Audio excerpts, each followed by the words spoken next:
Story of Prophet Shoaib alayhi salam. Who is he? Elderly scholars believe that Shoaib alayhi salam was the elderly man who offered safety to Musa alayhi salam. Prophet Musa alayhi salam had married the daughter of Prophet Shoaib alayhi salam before he fled to Egypt. There are no authentic sources confirming or denying this. However, Quran tells us that the Prophet was from the people of Madian, and it was there that Prophet Musa alayhi salam found refuge. MashaAllah. That sounds so interesting. Please tell me the story. Alayhi salam. The people of Madian were Arabs who lived in the country of Ma'an, part of which is known today as Greater Syria. They were a bunch of greedy people who refused to believe in Allah subhanahu wa ta'ala, and they led a wicked life. The people as a whole were thieves and robbers, deceiving one another. They also looted the travelers who were passing through their townships. The people of Madian were mostly traders. They gave short measure while selling goods, praised their goods beyond their worth, and hid their defects. They lied to their customers, thereby cheating them. And instead of worshipping Allah subhanahu wa ta'ala, the true God, they worshipped a tree. That was when God sent Prophet Shoaib alayhi salam to call his people to worship Allah subhanahu wa ta'ala alone. Hazrat Shoaib alayhi salam preached to them, begging them to be mindful of Allah's favors and warning them the consequences of their evil ways. But the people mocked at him and said, "You want us to worship the God who you worship? How can you expect us to leave the religion of our forefathers? You want us to be fair while trading? You want us to deal honestly and suffer our losses?" When the Prophet said yes, "Never," replied the people. "We will never listen to you. We would have stoned you if you were not old and without children," warned the people. But the Prophet ignored their warning and continued to preach to the people. He told the people not to hate the truth and reject God's call. He reminded them of the punishment God sent to Lut alayhi salam's people. The people of Madian were the first to impose fees and tolls on the people who passed through their territory.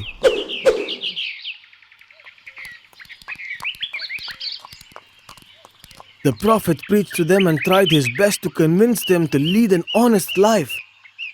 But the people insisted on leading a life by robbing and cheating other people despite the Prophet's warnings. The Prophet did not lose hope even then.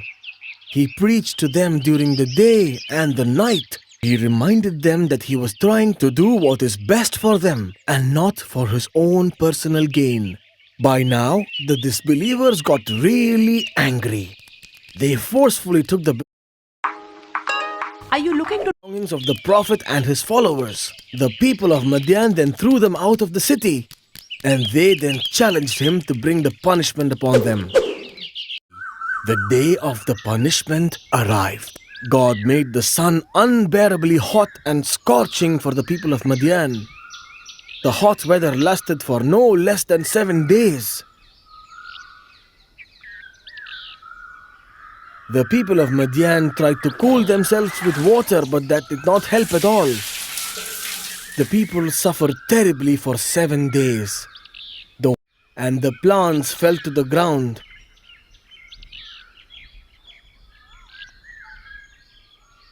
Then God sent a huge, dark and gloomy cloud to the city.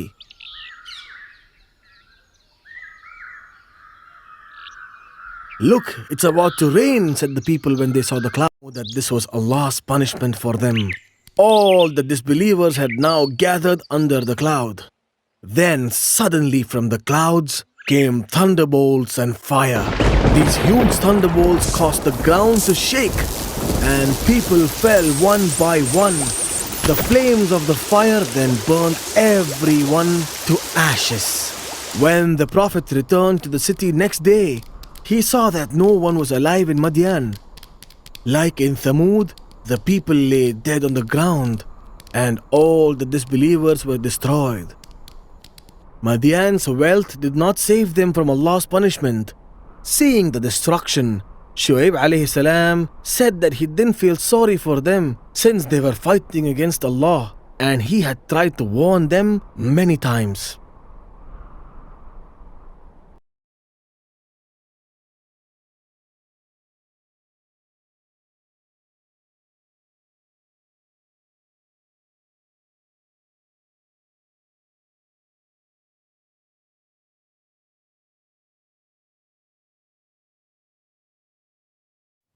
Hong Kong என்பதற்கு நறுமணமுள்ள துறைமுகம் என அர்த்தம்.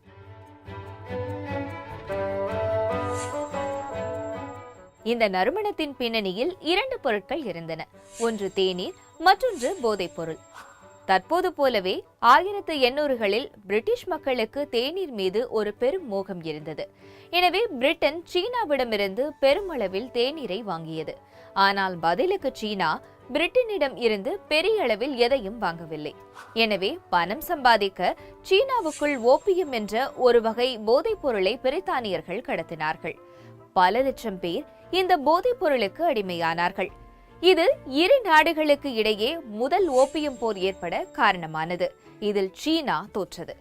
1842ஆம் ஆண்டு Nanjing உடன்படிக்கையின் மூலம் போர் முடிவுக்கு வந்தது. அதாவது போரை நிறுத்துவதற்காக பிரிட்டனுக்கு தனது நாட்டின் ஒரு பகுதியை சீனா விட்டுக் கொடுத்தது. அப்படி சீனா அளித்த அந்த குட்டி தீவுதான் ஹாங்காங். ஆனால் அந்த நேரத்தில் அது வெறும் சிறிய மீன்பிடி கிராமம்தான்.